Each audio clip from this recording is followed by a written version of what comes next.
ہوا پھر ہم مسجد آئیں گے پھر قرآن پڑھیں گے نعوذ باللہ العیاذ باللہ تعالی. ایسا نہیں ہے. یہ جو رمضان کی فیوز و برکات اللہ تبارک و تعالیٰ نے عطا فرمائی ہے اور ہمیں توفیق بخشی ہے کہ ہمیں جو سمیٹ سکے تو وہ فقط اس لیے ہے تاکہ ہم اس کی فیوز و برکات کو پورا سال کیری آن کر سکیں, اس کو پورا سال اپنے ساتھ لے کر چل سکیں. وہ فیوز و برکات کا اثر پورا سال ہماری طبیعتوں میں ہمارے عمل کے اندر برقرار رہنا چاہیے. اور وہ جو رابطہ قرآن کے ساتھ اور رب کے گھر کے ساتھ ہمارا رمضان میں قائم ہوا تھا, تو رمضان ہم سے یہ ڈیمانڈ کرتا ہے, ہمارا رب ہم سے یہ ڈیمانڈ کرتا ہے, نبی محتشم صلی اللہ علیہ وسلم آپ ہم سے یہ ڈیمانڈ کرتے ہیں کہ ہم اپنے اس رابطے کو رمضان کے بعد بھی دوام عطا کریں, جاری رکھیں, نہ کہ وہ جو رابطہ ہمارا قائم ہوا تھا ہم نے اس کو رمضان کے آخر دن بند کر کے اور قرآن کو بھی ایک ململ کے خوبصورت کپڑے کے اندر لپیٹ کر بالکل اونچی دیوار کے اوپر رکھ دیا کہ پورا سال وہ اگلے رمضان تک وہاں ہاتھ بھی نہ پہنچے. اٹھانا تو بہت دور, ایسی جگہ رکھ دو کہ اب اگلے رمضان تک ہاتھ بھی نہ پہنچے, کہ رمضان آئے گا پھر اسکول لگائیں گے, پھر اٹھائیں گے, صاف کریں گے اور پھر دیکھیں گے قرآن 11 مہینے گزر گئے اور رمضان آیا پھر اپنے کی زیارت کریں گے. قرآن کہتا ہے کہ جو تم کو روزوں کو فرض کیا گیا یہ اس لیے نہیں ہے کہ نعوذ باللہ اللہ تبارک و تعالیٰ کی بارگاہ میں رزق کی کمی ہے یا اناج کم ہو گیا تھا, یا پھر ایسا تھا کہ تمہیں بھوکا رکھنا مقصود ہے, تمہیں بھوکا رکھا جائے بس. ہم اللہ کے بندے, اگر وہ مالک کہتا ہے اسے بھوکا رکھنا مقصود ہے, ہم کہتے ہیں ٹھیک ہے بھوکا رکھنا مقصود ہے, لیکن فرمایا نہیں, اس روزے کا جو اصل مقصد ہے, جو اس روزے کے ذریعے اللہ تبارک و تعالیٰ تمہارے قلوب کے اندر پیدا فرمانا چاہتا ہے, جو اس روزے کے ذریعے تمہارے قلوب کے اندر فیوز و برکات داخل فرمانا چاہتا ہے, فرمایا وہ فقط بھوکا رہنا نہیں ہے. فرمایا کتب علیکم الصیام کما کتب علی الذین من قبلکم, فرمایا ہم نے تم پر روزوں کو فرض کیا جیسے کہ تم سے پچھلوں پر روزوں کو فرض کیا. سیدنا موسیٰ, سیدنا عیسیٰ, سیدنا نوح, سیدنا اسحاق, سیدنا داؤد, سیدنا ابراہیم, تمام انبیاء کی امتوں کے اوپر روزوں کو فرض کیا گیا. فرمایا آپ علیہ السلام نے فرمایا کہ ہمارے اور اہل کتاب کے روزے میں جو ہے وہ ساری فرق ہے, ہم شادی کرتے ہیں اور اہل کتاب شادی نہیں کرتے. اس کی مراد اور اس کا مقصد یہ ہے کہ روزے کا جو کانسیپٹ ہے وہ کچھ بھی امتوں سے چلا آ رہا ہے. وہ جب سے انسان ہر عطا عالم انسان حین من الدہر لم یکن شیئا مذکورا, ہم نے انسان کو بالکل دہر سے اور عدم سے وجود عطا فرمایا. فرمایا کیسے کہ اس وقت میں انسان جو تھا وہ کوئی قابل ذکر شے نہیں تھا, کوئی ایسی چیز نہیں تھی کہ جس کا ذکر کیا جائے. فرمایا لیکن ہم نے انسان کو وجود عطا فرمایا اور پھر لقد خلقنا الانسان فی احسن تقویم, ہم نے اس کو عدم سے وجود عطا فرمایا اور بہترین اسلوب پر تخلیق فرمایا, بہترین اسلوب پر, بہترین کردار پر, بہترین اسٹیج پر, بہترین ہیت کے اندر تخلیق فرمایا. فرمایا کتب علیکم الصیام کما کتب علی الذین من قبلکم, تو جیسے تم پر روزوں کو فرض کیا ہے جیسے تم سے پچھلوں پر فرض کیے گئے. فرمایا کس لیے؟ لعلکم تتقون, صرف فقط اس لیے تاکہ تم اللہ تبارک و تعالیٰ کی بارگاہ میں تقوی اختیار کرو, اس رب تبارک و تعالیٰ کی بارگاہ میں اپنی عاجزی کو قبول کرو, تسلیم کرو اور ظاہر کرو کہ اللہ ہماری کوئی مرضی, ہماری کوئی خواہش, ہماری کوئی اپنی سیلف ہماری تھاٹس نہیں ہے, ہمارا جو کچھ ہے تیرے طرف سے, تو ہمیں جیسے فرمائے گا ہم نے ویسے عمل کرنا. فرمایا لعلکم تاکہ تمہارے اندر تقویٰ پرہیزگاری پیدا ہو, تم اللہ تبارک و تعالیٰ کی جو بنائی گئی مخلوق ہے ان میں غریب بھی ہیں, تم میں چھوٹے بھی ہیں, تم میں بڑے بھی ہیں, تاکہ تمہارے دلوں کے اندر ان کا احساس بھی پیدا ہو. یا ایھا الذین آمنوا اتقوا اللہ, اے ایمان والو اللہ سے ڈرو, اللہ کی بارگاہ میں ڈرو. اللہ سے کون نہیں ڈرتا؟ کون نہیں ڈرتا؟ سب اللہ سے ڈرتے ہیں. میں اللہ سے ڈرتا ہوں، آپ بھی اللہ سے ڈرتے ہیں، سب اللہ سے ڈرتے ہیں. لیکن یہی جب میں جھوٹ بول رہا ہوتا ہوں تو مجھے تو نہیں پتا ہوتا میں اللہ سے ڈرتا ہوں. اس وقت تو میرا دل جو ہے، میرا نفس جو ہے، وہ تو مجھے پہلا اسلام کی یہ بات بتا رہا ہے کہ نہیں، چونکہ بات ایسے ڈوب گئی اور چونکہ ایسے ہو گیا تو ابھی بول سکتے ہو. کدھر کے اوپر جھوٹ اللہ نے اللہ علیہ کاذبین، جھوٹ پر اللہ کی لعنت ہے. اور میں اس کس کے اوپر انسان، مجھے بھی پتا ہے کہ میں جھوٹ پر اللہ کی لعنت ہے، آپ کو بھی پتا ہے، آپ کو بھی پتا ہے اللہ نے منع فرمایا ہے. لیکن جب آپ جھوٹ بولتے ہیں اس وقت ہمارا نفس جو ہے وہ ہمیں مختلف قسم کی باتوں کے اندر ٹٹولتا مٹولتا رہتا ہے. کچھ اور ہمیں ہمارے دل کو کچھ اور پھکی دیتا ہے، کوئی اور پھکی دیتا ہے، کہتا ہے کہ چونکہ ایسا تھا اور چونکہ ایسا تھا اور اس لیے ایسا ہو گیا اور اس لیے تمہیں جھوٹ بولنا پڑا. تو انسان کا نفس جو ہے، فرمایا جہاں سیدنا یوسف علیہ السلام کا ذکر آیا قرآن سورہ یوسف، صرف سورہ یوسف کو اگر ہم پڑھ لینا اور اس میں بتائی گئی جو حدود اللہ ہے اور اس میں جو بتائے گئے طریقے ہیں اس کے مطابق چل رہے ہیں تو ہم قیامت تک کے لیے فلاح پا جائیں. صرف سورہ یوسف اتنی بابرکت سورہ، پورا قرآن اللہ اکبر، اس کی اپنی برکت اور فیوز اور برکات.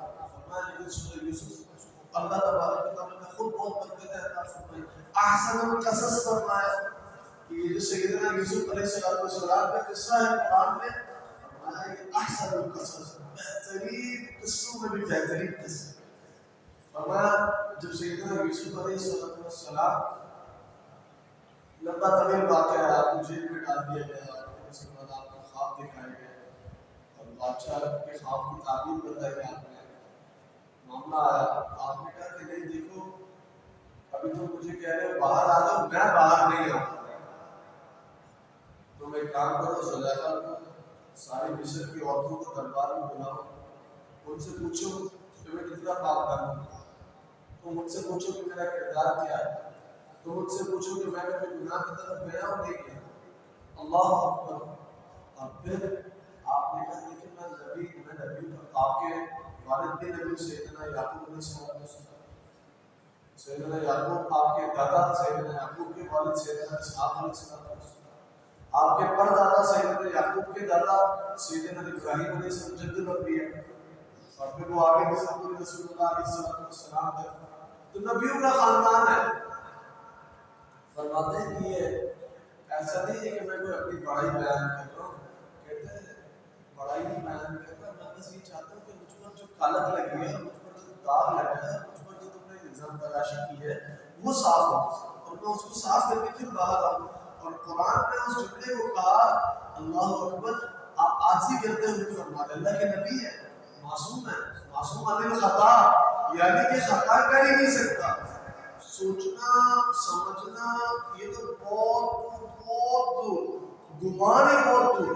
فرمایا کر ہی نہیں سکتے، ان کے قریب بھی نہیں ہے. معصوم عن الخطا، نبی کے علاوہ یہ بھی ایک عقیدہ اہل سنت کا آپ اپنے دماغوں میں ظاہر کر لیں اور اس کو بٹھا لیں کہ اہل سنت کا یہ عقیدہ ہے انبیاء کرام علیہ السلام کے علاوہ اس کائنات میں، اس کرۂ زمین پر کوئی بھی معصوم نہیں. فرشتے معصوم ہیں، ان کو نفسی نہیں. فرمایا فرشتے معصوم ہیں اور انبیاء معصوم ہیں. کلامی معصوم ہو، اتنے ائمہ معصوم ہیں اور اتنے ائمہ معصوم ہیں اور اتنے نہیں تھے. یہ گنتی لڑانے والے جوابات کوئی نہیں ہوتے. اللہ رسول نے ہمیں حالات کو توڑنے کے لیے قرآن حدیث موجود ہے. فرمایا اس کے مطابق جو ہے وہ یہ ہے کہ تمام انبیاء جو ہے وہ معصوم عن خطا ہے. فرمایا پھر اہل بیت اطہار پاک اور صحابہ علیہ رضوان کا کیا ہوگا؟ وہ کیا ہے؟ فرمایا وہ جو ہے وہ محفوظ عن الخطا ہے، وہ وسیلہ ہے مصطفیٰ علیہ السلام. فرمایا اللہ تبارک و تعالیٰ نے صحابہ کو، اہل بیت کو، سیدنا صدیق اکبر، سیدنا عمر فاروق، سیدنا مولانا مرتضیٰ شیر خدا، سیدنا امام حسن، سیدنا ابو سفیان، سیدنا امیر معاویہ، فرمایا تمام صحابہ اور تمام اہل بیت کو اللہ تبارک و تعالیٰ نے خطا سے معصوم نہیں بنایا بلکہ محفوظ رکھا ہے، ان کو دور رکھا ہے، ان سے جو ہے وہ خطا سرزد نہیں ہو سکتی۔ کیوں؟ کیونکہ یہ اللہ تبارک و تعالیٰ نے ان پر اپنے حبیب علیہ السلام کے ساتھ کرم فرمایا کہ یہ جو ہے یہ میرے نبی علیہ السلام کے اہل بیت ہے، یہ جو صحابہ ہیں یہ میرے نبی علیہ السلام کی معیت میں ہے، اس لیے یہ محفوظ عن الخطا ہے، خطا ان سے دور رہے۔ ہمارا موضوع الگ نکل جائے گا۔ فرمایا سیدنا یوسف نے سورہ یوسف میں یہ ذکر ہے، فرماتا وَمَا أُبَرِّئُ بِنَفْسِي إِنَّ النَّفْسَ لَأَمَّارَةٌ بِالسُّوءِ۔ یہ تو سیدنا یوسف کے معصوم عن الخطا ہے، وہ یہ فرمایا میں اور آپ تو کسی گنتی میں ہی نہیں، کسی گنتی میں اور دور بھی نہیں، سمجھے اس آیت کے ہم لاکھ کلومیٹر کے ڈائمنشن میں بھی نہیں آتے، میں اور آپ تو ادھر ہے۔ سیدنا یوسف کہہ رہے ہیں ان النفس، میں اپنی بڑائی بیان نہیں کرتا، بزرگوں کے خاندان میں چاہتا ہوں مجھ پر جو الزام تراشی ہے وہ صاف ہو جائے، کیونکہ یہ جو نفس ہے، یہ جو نفس ہے انسان کے ساتھ لگا ہوا، فرماتا ہے ان النفس لأمارۃ بالسوء، یہ تو گناہ کی طرف لے جانے والا ہے۔ یہ نفس تو ایسا ہے کہ جو دور سے گناہ نظر آئے گا تو یہ نفس اس گناہ کی طرف انسان کو مائل کر کے کھینچ کے لے جائے گا۔ اور آپ نے اپنی عاجزی ظاہر کر، آپ کا نفس تو اللہ نے پاک فرمایا، معصوم فرمایا، فرمایا لیکن ان النفس لأمارۃ بالسوء، فرمایا کیونکہ یہ جو نفس ہے یہ گناہ کی طرف لے جاتا ہے، اور میں جو ہے میں بھی اس نفس کی شامت سے بچا ہوا نہیں۔ اللہ فرمایا یا ایھا الذین آمنوا اتقوا اللہ، اے ایمان والو اللہ سے ڈرو، ولتنظر نفس ما قدمت لغد، اللہ فرمایا اے ایمان والو اللہ سے ڈرو، اللہ کی بارگاہ میں تقوی اختیار، اس رب تبارک و تعالیٰ کے بارگاہ میں ایسے نہیں کہ بھئی ٹھیک ہے جھوٹ بول دیا سچ بول دیا، اچھا کام کر لیا تو کر لیا، صالح عمل کر لیا تو کر لیا، نہیں کیا تو نہیں کیا، اللہ اکبر اللہ اکبر، اللہ محفوظ فرمایا ایسی باتوں سے، گناہ کے اوپر دلیری سے مت، گناہ کے اوپر دلیر ہو جاتی ہے، کہتے ہیں کر دیا تو کر وہ کرنا میں تو بس ہو جاتا ہے، وہ بہت بچانے کی کرتے ہیں لیکن ہو جاتا ہے، بس ہو جاتا ہے۔ تو قرآن عدم اعلان کہتا ہے یا ایھا الذین آمنوا اتقوا اللہ، اے ایمان والو اللہ سے ڈرو، ولتنظر نفس ما قدمت لغد، اے ایمان والو اللہ سے ڈرو اور دیکھو اپنی جانوں کو دیکھو کہ تمہارے جانوں نے کل کے لیے کیا تیار کر کے آگے بھیجا۔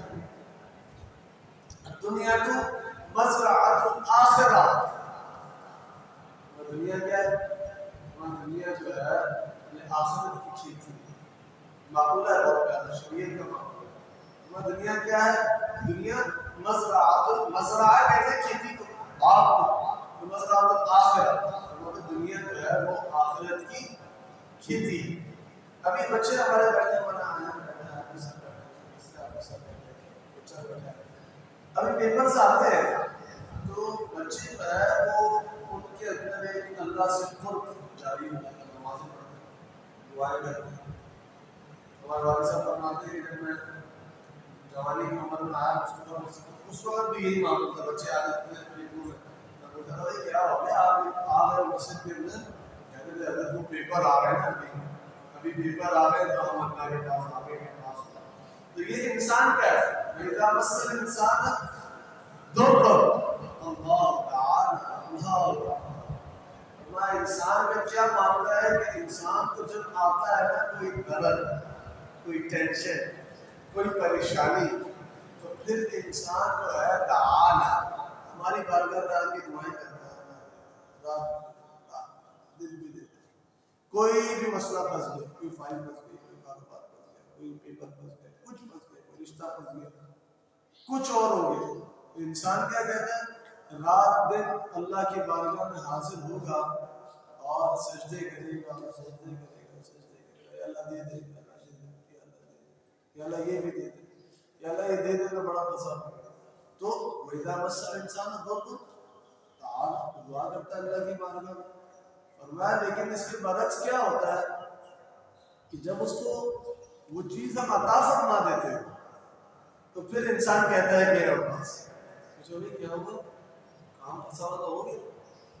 ہاں اللہ نے بڑا کرم کیا، لیکن تمہیں پتہ میں نے بھی بڑی اسٹرگل کی، میری بھی بڑی محنت ہے، اور میں نے بڑا پلاننگ کی اور ایسا آئیڈیا بنایا اور یوں کر کے میرا کام ہو گیا. بڑی پلاننگ کی، میں نے بڑی محنت ہوئی، بڑا دماغ لگا. بھائی آپ سے اور مجھ سے ہزار نہیں لاکھ درجے زیادہ پلاننگ محنت کرنے والے لوگوں بھی ہوں گے. آپ سے اور مجھ سے لاکھ درجے زیادہ پلاننگز کرنے والے، مشورے کرنے والے، سوچنے والے، فکر کرنے والے آپ اور مجھ سے زیادہ لوگوں کو ڈھونڈ رہے ہیں. فرمایا کیا ہے؟ فرمایا بندہ مومن کون ہے؟ بندہ مومن وہ ہے کہ جس کو کوئی فضل عطا کیا جائے تو اس کی نسبت اللہ تبارک و تعالیٰ کی طرف کہ یہ دیکھو یہ جو میرے پاس جو کچھ بھی آیا ہے یہ میرا کیا ہے، یہ اللہ تبارک و تعالیٰ کی طرف ہے، میرے پاس ہے ہی نہیں ہے جی.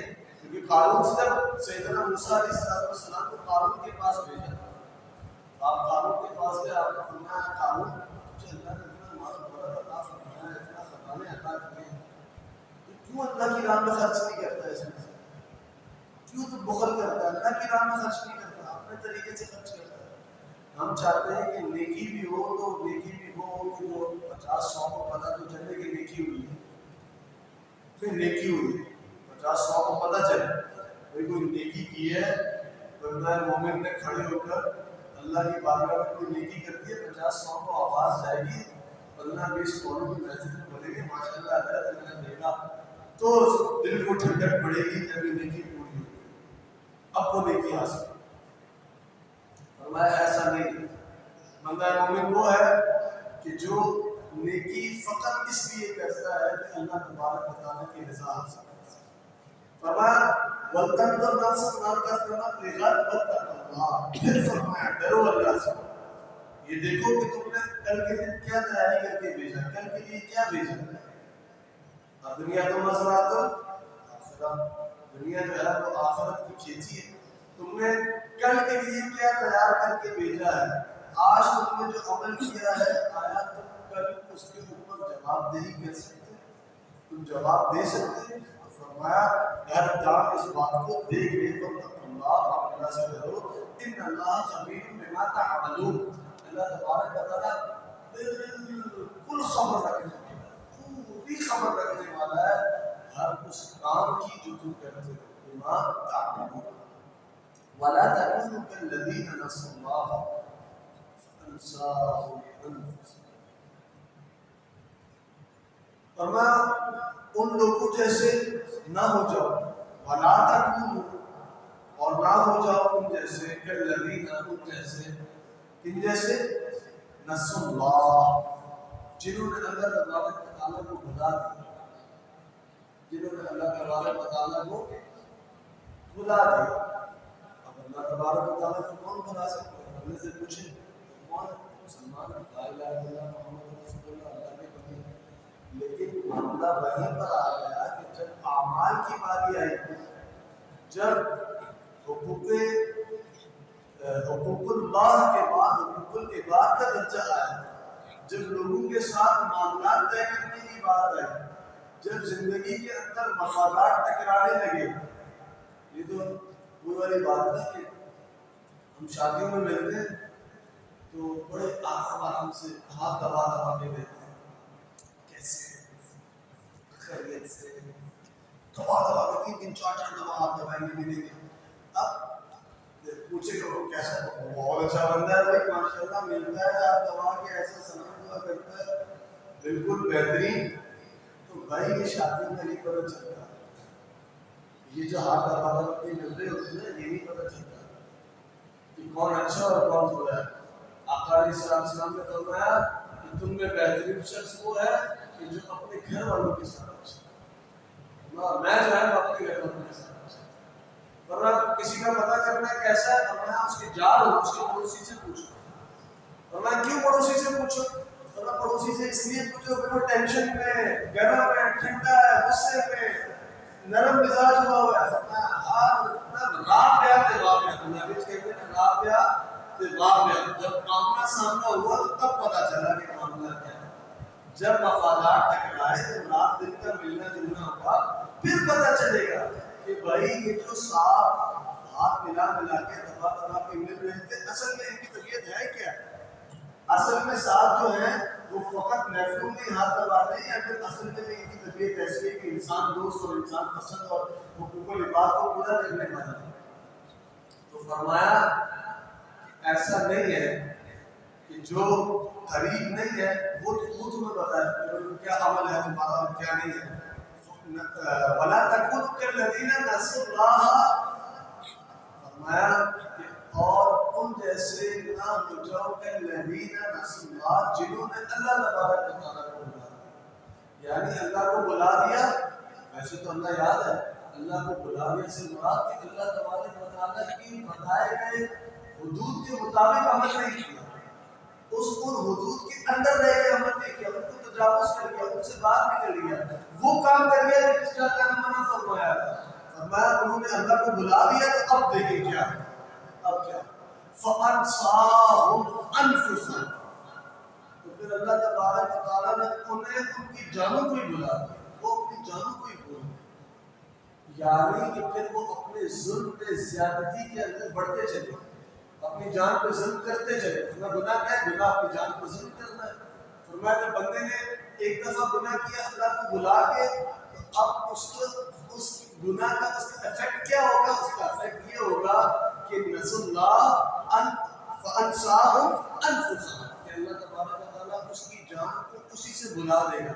یعنی کہ اب وہ بار اپنی جان کو ظلم کرے گا اور اسے پرواہ ہی نہیں ہوگی، دیکھی گئی کہ اللہ تبارک و تعالیٰ دیکھ رہا ہے، کر رہا ہے، کچھ نہیں کرتا، میں اپنی جان کو ظلم کر رہا ہوں، میں کیا کر رہا ہوں. فرمایا نہیں، اولئک هم الفاسقون، یہی وہ لوگ ہیں کہ جو فسق کرنے والے ہیں.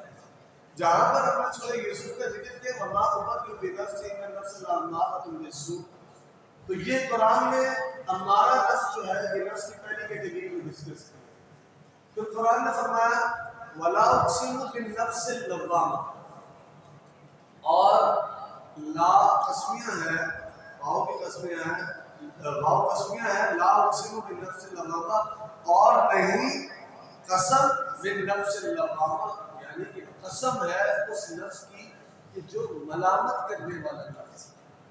ایسا نفس ہے کہ جو ملامت کرتا ہے، جو گناہ کی طرف کھینچ بھی نہ، جیسے کہ ہمارا تھا ان النفس لامارۃ بالسوء، گناہ کی طرف لے جاتا ہے. فرمایا یہ ایسا نہیں ہے. صاحب قرطبی، تفسیر قرطبی جو ہے اس کے جو لکھنے والے ہیں، صاحب قرطبی اس آیت کے تحت فرماتے ہیں کہ اور ملامت کرنے والے نفس سے مراد مومن کا وہ نفس ہے جو اس کو ہمیشہ ملامت کرتا رہتا ہے، کہتا ہے کہ تیرا ارادہ کیا ہے، اور وہ ہمیشہ اپنے آپ کو کوستا رہتا ہے، کوستا رہتا ہے اندر سے اپنے آپ. فرمایا وہ جو اندر سے انسان کو کوستا ہے وہ کیا ہے؟ فرمایا وہ نفس لوامہ ہے. وہ نفس لوامہ اس کا کیا مقام ہے؟ فرمایا اس کا یہ مقام ہے کہ اللہ تبارک و تعالیٰ اس نفس کی قسم کو قرآن میں یاد ہے، ولا اقسم بالنفس اللوامہ. پھر فرمایا مفسر حسن کہتے ہیں کہ اللہ کی قسم اس سے مراد مومن کا نفس ہے جو ہمیشہ اپنے آپ کو ملامت کرتا رہتا ہے. میں اپنی بات میں کیا کہنا چاہتا تھا، میں کیا کہنے کا ارادہ رکھتا تھا، میں اپنے آپ سے بات کر کے کیا حاصل کرنا چاہتا تھا. اور فاجر فرمایا کلہ گناہ کا ارتکاب کرنے والا اپنا محاسبہ نہیں کرتا، یعنی کہ جو اپنے آپ سے سوال نہیں کرتا نا کہ آیا میں نے یہ کام صحیح کیا، آیا غلط کیا، آیا میرے دماغ میں خیال آیا یہ صحیح آیا یا غلط آیا. دیکھیں کہتے ہیں خیال آ گیا، آتا گیا، آتا گیا، خیال کے اوپر گناہ نہیں ہے. خیال قل اعوذ برب الناس ملک الناس الہ الناس من شر الوسواس الخناس الذی یوسوس فی صدور الناس، جو لوگوں کے سینوں کے اندر وسوسے ڈالتا ہے. من الجنۃ والناس، انسانوں میں سے بھی ہیں، جنوں میں سے بھی ہیں. انسان کے دل کے اندر وسوسے ڈالتے ہیں، وسوسے آتے رہتے ہیں، نماز کے دوران وسوسے آتے ہیں، تو فرمایا وسوسے کا مسئلہ کہ اس کو گناہ نہیں، ہاں اب ایک وسوسہ آیا اور آپ کے دماغ میں باقاعدہ طور پہ اس کے اوپر سوچنا شروع کر دیا، اس وسوسے کو آپ نے ایک پوائنٹ آف تھنکنگ بنا لیا، ایک ایسی جگہ بنا لی کہ آپ اس کے اوپر اب سوچنا شروع ہو گئے، فرمایا ہاں اب گناہ ہوگا، اب گناہ ہوگا، اگر وہ سوچنا صحیح ڈائریکشن میں جائے گا تو اس کو ثواب ہوگا۔ فرمایا مومن اگر نیکی نہیں کرتا لیکن نیکی کا ارادہ کرتا ہے، نیکی کی نیت کرتا ہے، فرمایا اللہ تبارک و تعالیٰ اس کے نام اعمال میں نیکی لکھتے ہیں، اس نے نیت تو کر لی، اب کرنے کا وقت آنے گا، نیت کر لی اس نے لکھ دیا، فرمایا اسی طرح گناہ کے ساتھ گناہ نہیں کرتا۔ ابھی قرآن کے اندر ایک واقعہ ذکر ہے تین لوگوں کا، تین بھائیوں کا، ان کا باپ بڑا صالح شخص ہوتا ہے اور ان کا ایک باغ ہوتا ہے، جب اس کے باغ میں پھل اترتے ہیں تو اس کا باپ جو ہے ان کا باپ صبح جاتا ہے اور غریبوں کو نہیں بانٹتا اور باقی لے کے اپنے گھر پہ آ جاتا ہے۔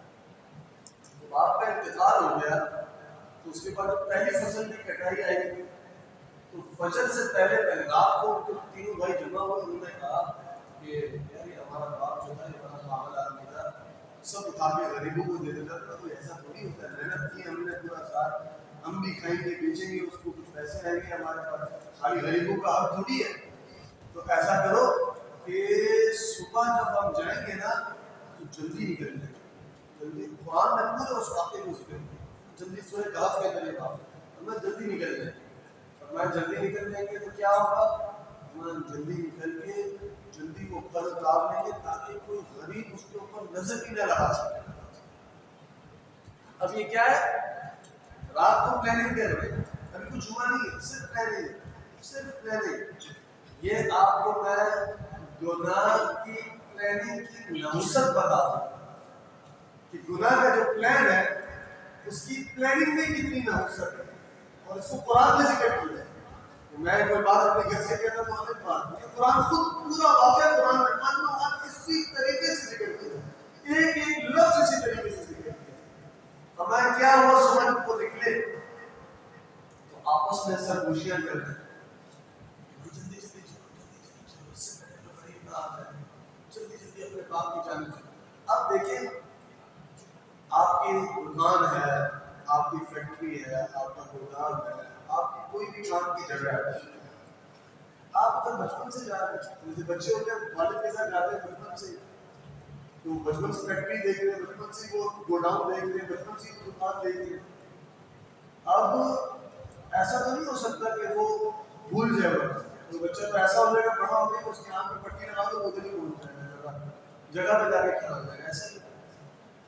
فرمایا کیا ہوا، وہ صبح جب باتیں کرتے کرتے چل رہے اچانک دیکھتے ہیں کہ اپنے باپ کے پاس پہنچے تو کہتے ہیں ہائے یہ ہم کدھر آ گئے، اللہ اکبر، یہ ہم کدھر آ گئے، یہ تو وہ دوسرا کہتا ہے کہ شاید ہم جو ہے نا وہ راستہ بھٹک گئے، ہم کسی اور جگہ چلے گئے، یہ ایسا کیسے ہو سکتا ہے کہ تم اپنی جگہ والد تم بچپن سے جا رہے ہو، تم آج کہیں اور جگہ چلے گئے، دوسرا کہتا ہے کہ ہم شاید کہیں اور چلے گئے، تیسرا ان میں بڑا سمجھدار ہوتا ہے جو متوسط ہوتا ہے، اللہ ان سے کہتا ہے کہ دیکھو میں تمہیں نہیں کہتا تھا کہ اللہ سے ڈرو اور ایسی باتیں نہ کرو کہ اللہ تبارک و تعالیٰ کا عذاب جو ہے وہ آ کر ہمیں گھیر لے، ہمارا کیا ہوا، ہمارا ہوا یہ کہ جب رات کو پلاننگ کر کے سو گئے، قرآن ذکر کرتا ہے پلاننگ کر کے جب سو گئے تو اب اللہ تبارک و تعالیٰ نے ایک خطرناک قسم کی بجلی کو ان کے باغ کے اوپر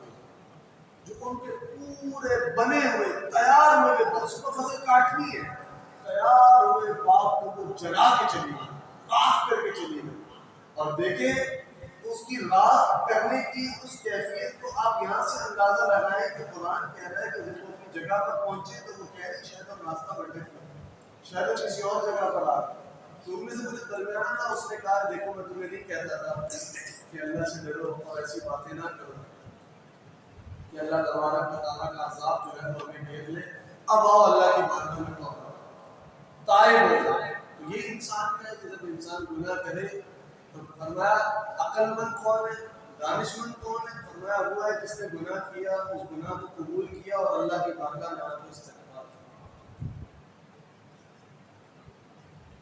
بس یہ بیان کے دوران آ گئی یہ بات، حضرات جو گیٹ پر بائکیں کھڑی کی ہیں اس کو تھوڑا سا ایسے کرتے کہ گیٹ سے سائڈ پہ ہو جائے تاکہ وہ راستہ بند نہ ہو آنے جانے والوں کا۔ ایک دفعہ درود پاک پیش کیجیے، اللہم صلی علی سیدنا و نبینا و مولانا محمد الجود والکرم وآلہ وصحبہ وبارک وسلم صلاۃ و سلام علیک یا سیدی یا رسول اللہ صلی اللہ علیہ وسلم۔ تو ابھی انہوں نے گناہ نہیں کیا تھا، اس گناہ کی پلاننگ کی یہ نحوست تھی کہ اللہ تبارک و تعالیٰ نے ان کے باپ کو برباد کر دیا۔ فرمایا ولا اقسم بالنفس اللوامہ، اس نفس کی قسم کہ جو انسان کو ملامت کرتا رہتا ہے۔ مجاہد اس میں کہتے ہیں کہ وہ ملامت کس بات پہ کرتا ہے کہ اگر انسان نے کوئی گناہ کیا، کوئی شر کا کام کیا تو اب اس کا نفس اسے ملامت کرتا ہے کہ بھائی تم نے یہ کام کیوں کیا؟ فرمایا کیوں کیا، کیوں کیا، کیوں کیا؟ حتیٰ کہ انسان اللہ کی بارگاہ میں آتا ہے، تائب ہو جاتا ہے، توبہ کر لیتا ہے، مغفرت طلب کر لیتا ہے۔ فرمایا دوسرا اس کا نفس جو ہے وہ اس کی ملامت اس بات پہ کرتا ہے کہ اگر اس نے نیکی کی تو وہ اسے کہتا ہے کہ تمہیں زیادہ کیوں نہیں کی، تو اس میں تھوڑی سی اور بھی تو کر سکتا ہے۔ فرمایا یہ جو ملامت کرنے والا نفس ہے جس نے ہر وقت انسان کے اوپر ایک پہرہ دار بیٹھا ہوا ہے، ایک بالکل ڈنڈا لے کے اور ہتھیار لے کے ایک بندہ بیٹھا ہوا ہے اور اس کو ہلنے نہیں دے رہا، فرمایا یہ وہ نفس ہے جس کی اللہ تبارک و تعالیٰ قسم قرآن میں یاد فرمایا ولا اقسم بالنفس اللوامہ، جو انسان کے دماغ کے اوپر، اس کے اعمال کے اوپر کڑی نگرانی اور کڑی پہرہ داری دے کر بیٹھا ہوا۔ سیدنا سرکار علیہ السلام کی بڑی پیاری حدیث ہے، فرمایا سمعان الکلابی رضی اللہ تعالیٰ عنہ سے روایت ہے، سرکار علیہ السلام نے فرمایا اللہ نے صراط مستقیم کی مثال دی ہے کہ یہ ایک ایسا راستہ ہے جس کے دونوں پہلو میں دیواریں ہیں۔ راستہ ہے، ادھر بھی دیوار ہے، ادھر بھی دیوار ہے، بیچ میں راستہ جا رہا ہے۔ فرمایا جن میں کھلے ہوئے دروازے، اب دیواروں کے اندر بہت سارے دروازے جو کھلے ہوئے ہیں، فرمایا ہر دروازے پر پردے لٹکے ہوئے ہیں۔ فرمایا راستے کے آخر میں ایک منادی ہے جو اسے کہتا ہے کہ سیدھا قائم رہے اور اپنی راہ سے بالکل بھٹکنا مت، تو بالکل سیدھا چلتا رہنا۔ فرمایا راستے کے اوپر بھی ایک پکارنے والا ہے، اس راستے میں ایک کونے پہ کھڑا ہوا ہے نا، اینڈ سے سزا دے رہا ہے کہ بیٹا بالکل سیدھے سیدھے آتے رہنا، بالکل سیدھے، بالکل بھٹکنا نہیں۔ فرمایا اس راستے کے اوپر بھی ایک کھڑا ہے پکارنے والا، وہ کیا کہہ رہا ہے کہ انسان اگر کوئی دروازہ کھولتا ہے تو وہ کہتا ہے اس دروازے کو مت کھولنا کہ تو بربادی کے دہانے پر پہنچ جائے، اس دروازے کو نہیں مت کھولنا کہ تو برباد ہو جائے۔ فرمایا کیا ہوا؟ فرمایا اس سے مراد یہ ہے کہ یہ جو سیدھا راستہ ہے، سیدھا جو راستہ جا رہا ہے، یہ صراط مستقیم۔ قرآن کہتا ہے نا اہدنا الصراط المستقیم، ہمیں ہدایت عطا فرما، ہمیں چلا اس راستے پر سیدھی صراط المستقیم، جو سیدھی صراط المستقیم ہے۔ فرمایا کہ یہ صراط مستقیم ہے، اور فرمایا یہ جو دو دیواریں ہیں یہ کیا ہے؟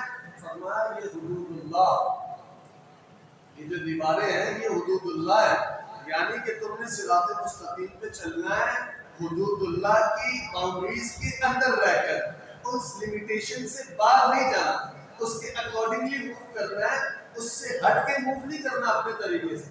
اور فرمایا وہ جو دروازے ہیں وہ دنیا کی رنگینیاں ہیں، وہ دنیا کے چسکے ہیں، وہ دنیا کے مزے ہیں، وہ دنیا کے ذائقے ہیں۔ شیطان نے کہا تھا نا کہ میں جو ہے میں جو ہے یہ دنیا کو ایسا سجاؤں گا، ایسا سنواروں گا، ایسی اس کے اندر مٹھاس ڈالوں گا کہ انسان کا دل تڑپ کرے گا اس کے اندر آنے کا اور اس کے پاس آنے کا۔ میں کیا کروں گا؟ لَأُغْوِيَنَّهُمْ أَجْمَعِينَ، میں ان تمام کے تمام تیرے بندوں کو اغوا کر کے دے دوں۔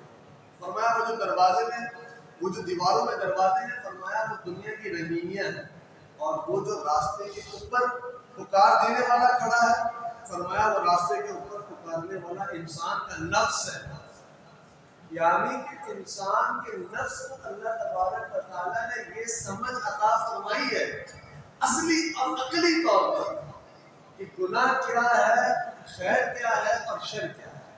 گناہ کیا ہے، ثواب کیا ہے، صالح عمل کیا ہے.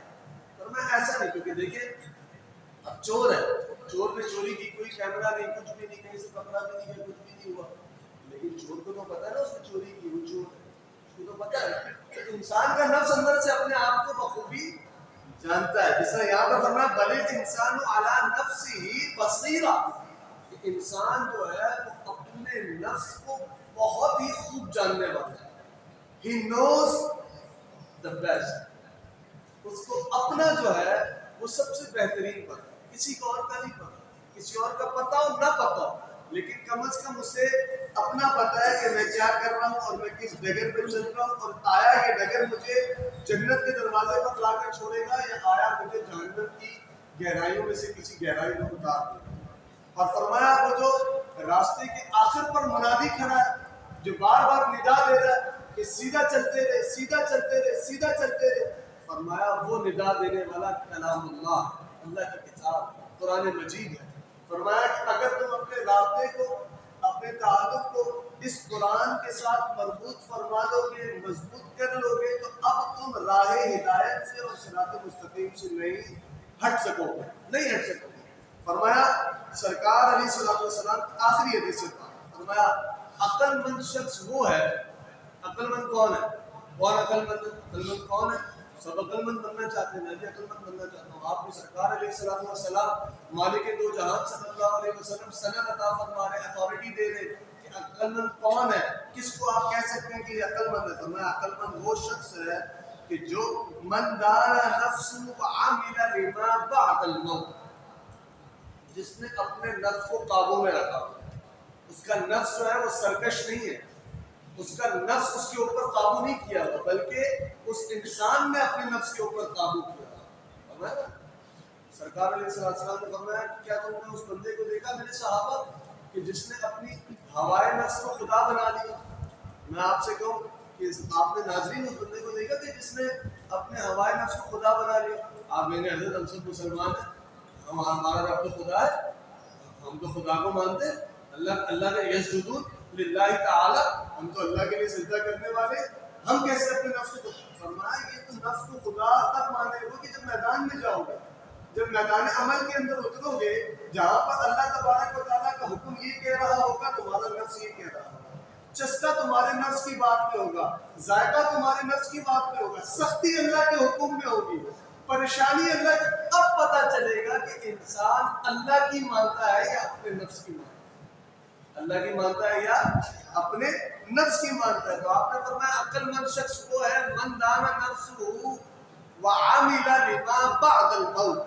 فرمایا بہترین شخص اور عقل مند شخص وہ ہے کہ جو اپنے نفس کو قابو میں رکھے اور مرنے کے بعد کی تیاری کرے، اپنے وہ اعمال کرے کہ وہ اعمال اس کو آج تو فائدہ دے ہی دے، بلکہ بعد الموت، مرنے کے بعد اس کو فائدہ پہنچائے. اور فرمایا عاجز کون ہے؟ بالکل بیکار قسم کا بندہ جس میں کوئی کام نہیں، جس کے ساتھ بیٹھنا ہے کہ اس کے ساتھ نہیں بیٹھو اپنا وقت ضائع کرو، بیکار بندہ ہے، بالکل تھرڈ کلاس، کوئی کام ہی نہیں ہے اس کا. فرمایا third class, third class. First class بتا دی کہ فرسٹ کلاس کون ہے؟ من دان نفسہ وعمل لما بعد الموت. تھرڈ کلاس کون ہے؟ فرمایا والعاجز من اتبع نفسہ ہواہا. فرمایا وہ سب سے زیادہ عاجز ہے جس نے اپنے نفس کی اور اپنی تھاٹس کی اور اپنی ڈیزائرز کی پیروی کی، ان کو پورا کرتا تھا. 4 دن کی زندگانی ہے، پھر مر جانا اور بس پورا کر لو، اس زندگی کے اندر گناہوں کی تمام حدیں پار کر لو، رچ بس کے گناہ کر لو، بس یہی 4 دن.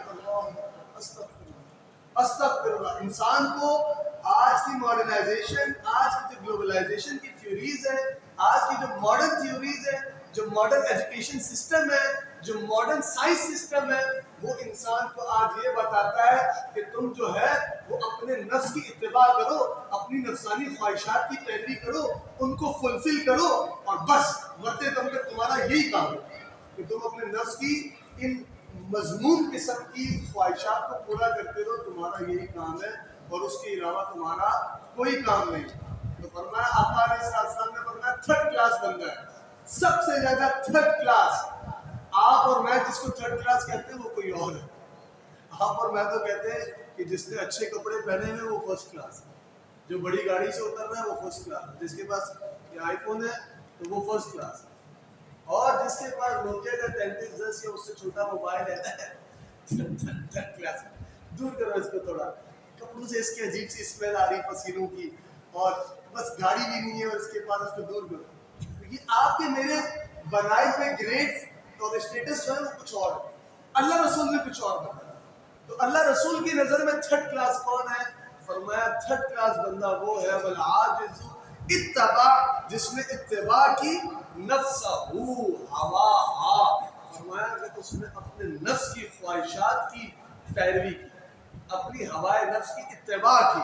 فرمایا وتمنى علی اللہ الاعمال، پیروی نفس کی کر رہا ہے، موو اکارڈنگ ٹو نفس کر رہا ہے، اپنی ڈیزائرز کی تکمیل کر رہا ہے، اور اللہ سے یہ امید لگا کے بیٹھا ہے کہ اللہ کرم فرمانے والا ہے۔ نماز کوشش کرتا ہوں نہ چھوٹے، چھوٹ جاتی ہے، اللہ کرم فرمانے، ہمیں بھائی اللہ نے نماز فرض کی ہے، لازم کی ہے، پڑھو گے تو ملے گا ثواب، نہیں پڑھو گے تو ثواب نہیں ملے گا۔ یہ کیسی بات ہے کہ اللہ کر دے گا پورا؟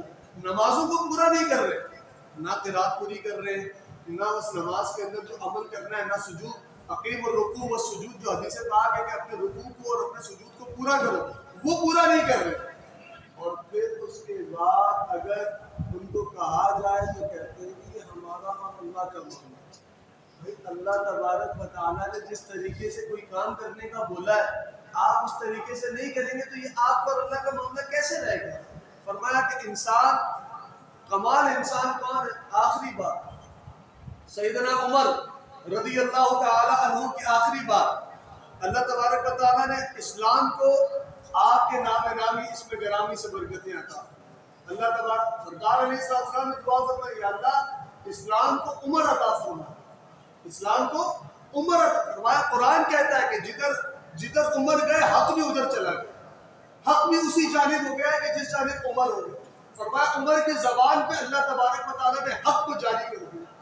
تو سیدنا عمر رضی اللہ تعالی عنہ کیا فرماتے ہیں؟ آپ فرماتے ہیں حاسبوا قبل ان تحاسبوا، حاسبوا قبل ان تحاسبوا، بس اتنی سی بات۔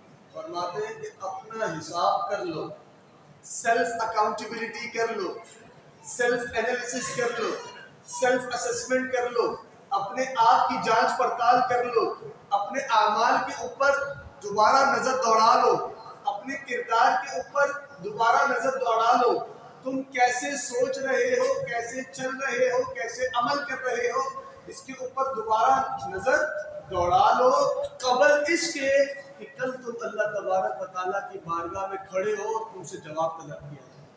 قبل ان تحاسبوا، اس سے پہلے کہ کل محشر کے دن تمہارا حساب کیا جائے۔ اور محشر کے دن حساب کو ہم نے بڑا آسان سمجھا ہوا ہے، بہت بڑا معاملہ ہے۔ سیدنا آخری بات سیدنا امام اعظم حضرت نعمان بن ثابت رضی اللہ تعالی عنہ، آپ ایک جگہ سے گزر رہے تھے، میں نے کل رات کو درس قرآن میں بھی یہ بات ذکر کی، ابھی لوگ زیادہ ہیں تو یہ بات دوبارہ ذکر ہو جائے، ایک حصول برکت کے لیے، حصول خیر کے لیے۔ رمضان کی آخری گزرتی ہوئی ساعتیں، آخری جمعہ، یہ رمضان جو ہمارے پاس آیا، رب کی نوید، رب کا مہمان، یہ آج ہم سے بچھڑ رہا۔ اور اب ایسا نہیں ہے کہ ہم نے کہنا ہے کہ رمضان الوداع، چاچا bye bye, we are gonna meet next year, بس اب اگلے سال قرآن پڑھیں گے، پھر گزر جائیں گے ماہ یارا، پھر تیری آمد کا شور ہوگا، اس سے پہلے بات ہی نہیں کرنی ہے۔ تو ایسا نہیں ہے، آپ نے اس رمضان کی فیوز و برکات کو آگے پورا سال کیری آن کرنا ہے۔ یہ جو قرآن کے ساتھ تعلق قائم ہوا ہے، اس کو آگے 11 مہینے قائم رکھنا ہے۔ یہ جو نمازوں کے ساتھ تعلق قائم ہوا ہے، اس کو آگے 11 مہینے قائم رکھنا ہے۔ یہ جو اللہ کے گھر کے ساتھ آپ کا تعلق قائم ہوا ہے، اس کو آپ نے آگے 11 مہینے تک قائم رکھنا ہے۔ آخری بات سیدنا نعمان بن ثابت رضی اللہ تعالیٰ، امام اعظم، امام ابو حنیفہ، آپ کے دور میں لوگ کہتے تھے کہ یہ آپ کی فقہ بھی کوئی فقہ ہے، یہ بھی کوئی فقہ ہے۔ اور اللہ کا کرم کیا، یہ سرکار علیہ السلام کی بشارت، آپ علیہ السلام نے 1400 سال پہلے فرمایا کہ غیر عرب عجم کے اندر اللہ تبارک و تعالیٰ ایک ایسا شخص پیدا فرمائے گا کہ جس کے سینے کو اللہ تبارک و تعالیٰ میرے دین کے لیے کھول دے۔ کھول دے گا. اور مفسرین محدثین تمام بزرگ فرماتے ہیں کہ اس حدیث سے مراد حضرت نعمان بن ثابت امام اعظم ابو حنیفہ. اور کیا کرم ہے کہ اس وقت آپ کو کہتے تھے کیا فقہ ہے، اور آج اس وقت دنیا میں سب سے بڑا اگر کوئی لا سسٹم، اگر کوئی فقہ کا نظام قائم ہے تو وہ فقہ ہے امام اعظم امام ابو حنیفہ اور وہ فقہ حنفی.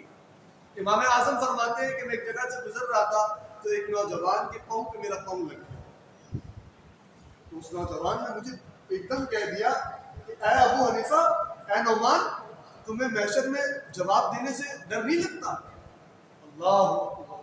اور آپ نے وہ بات سنی اور آپ اچانک غشی میں آئے اور بے ہوش ہوئے. امام اعظم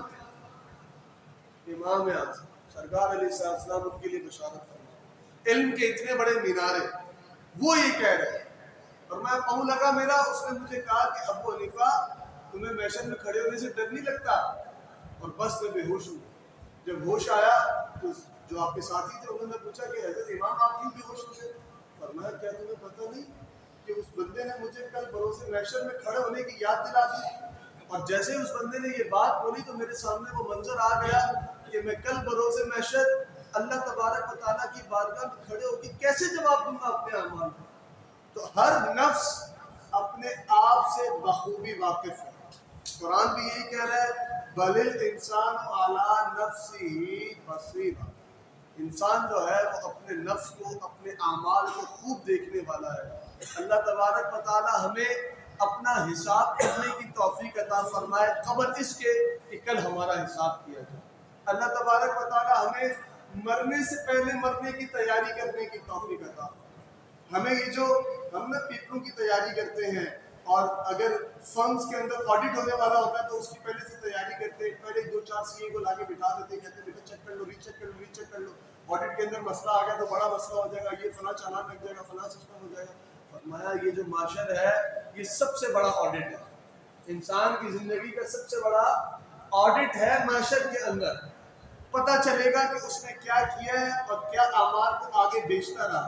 تو فرمایا کہ اپنے اس آڈٹ کی تیاری آج کرو کہ جب جان نکل جائے گی اس کے بعد ایک ساعت کے لیے فرمایا اجل مسمى، جب وہ اجل آ جائے گی، جب موت آ جائے گی تو وہ بالکل ایک ازائنڈ اور ایک ڈیزائنڈ اور ایک سلیکٹڈ ٹائم پہ آئے گی، بالکل اسی پہ.